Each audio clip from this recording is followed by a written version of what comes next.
Jésus est en vie. Le livre de la Genèse chapitre 30. Lorsque Rachel vit qu'elle ne donnait point d'enfant à Jacob, elle porta envie à sa sœur, et elle dit à Jacob, « Donne-moi des enfants, ou je meurs. » La colère de Jacob s'enflamma contre Rachel, et il dit, « Suis-je à la place de Dieu, qui t'empêche d'être féconde ?» Elle dit, « Voici ma servante Bilha, va vers elle qu'elle enfante sur mes genoux, et que par elle j'ai aussi des fils. » Et elle lui donna pour femme Bilha, sa servante, et Jacob alla vers elle. Bilha devint enceinte, et enfanta un fils à Jacob. Rachel dit, « Dieu m'a rendu justice, il a entendu ma voix, et il m'a donné un fils. » C'est pourquoi elle l'appela du nom de Dan. Bilha, servante de Rachel, devint encore enceinte, et enfanta un second fils à Jacob. Rachel dit, « J'ai lutté divinement contre ma sœur, et j'ai vaincu. » Et elle l'appela du nom de Nephtali. Léa, voyant qu'elle avait cessé d'enfanter, prit Zilpa, sa servante, et la donna pour femme à Jacob. Zilpa, servante de Léa, enfanta un fils à Jacob. Léa dit, « Quel bonheur !» Et elle l'appela du nom de Gad. Zilpa, servante de Léa, enfanta un second fils à Jacob.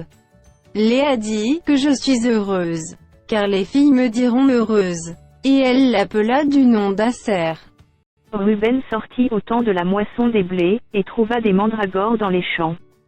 Il les apporta à Léa, sa mère. Alors Rachel dit à Léa, « Donne-moi, je te prie, des mandragores de ton fils. » Elle lui répondit, « Est-ce peu que tu aies pris mon mari, pour que tu prennes aussi les mandragores de mon fils ?» Et Rachel dit, « Eh bien, il couchera avec toi cette nuit pour les mandragores de ton fils. » Le soir, comme Jacob revenait des champs, Léa sortit à sa rencontre, et dit, « C'est vers moi que tu viendras, car je t'ai acheté pour les mandragores de mon fils. » Et il coucha avec elle cette nuit. Dieu exauça Léa, qui devint enceinte, et enfanta un cinquième fils à Jacob. Léa dit, « Dieu m'a donné mon salaire parce que j'ai donné ma servante à mon mari. » Et elle l'appela du nom d'Issachar. Léa devint encore enceinte, et enfanta un sixième fils à Jacob.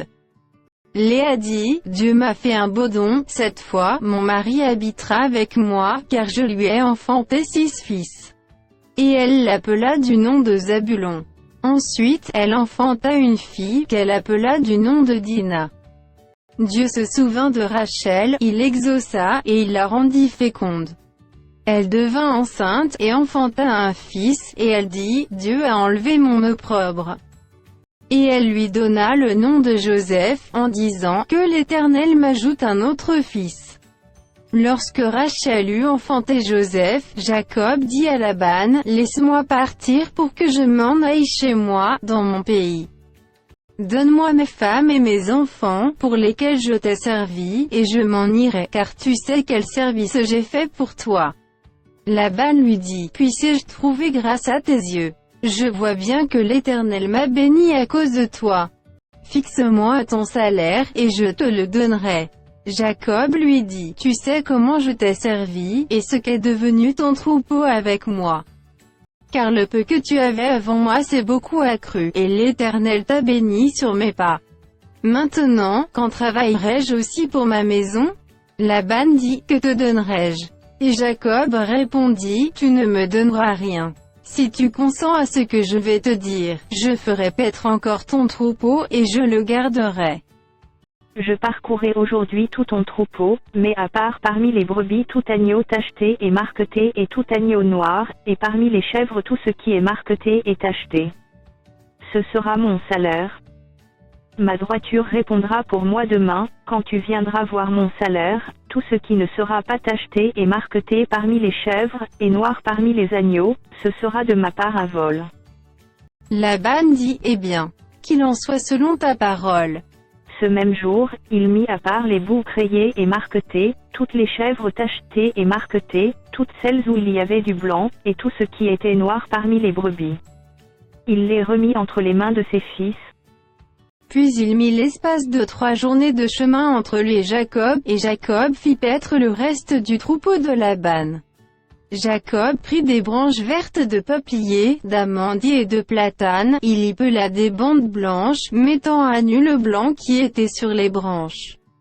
Puis il plaça les branches, qu'il avait pelées, dans les auges, dans les abreuvoirs, sous les yeux des brebis qui venaient boire, pour qu'elles entrassent en chaleur en venant boire.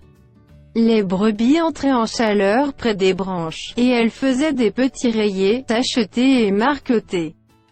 Jacob séparait les agneaux, et il mettait ensemble ce qui était rayé et tout ce qui était noir dans le troupeau de Laban. Il se fit ainsi des troupeaux à part, qu'il ne réunit point au troupeau de Laban.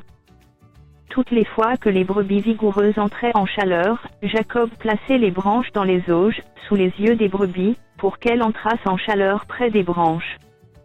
Quand les brebis étaient chétives, il ne les plaçait point, de sorte que les chétives étaient pour Laban, et les vigoureuses pour Jacob. Cet homme devint de plus en plus riche, il eut du menu bétail en abondance, des servantes et des serviteurs, des chameaux et des ânes.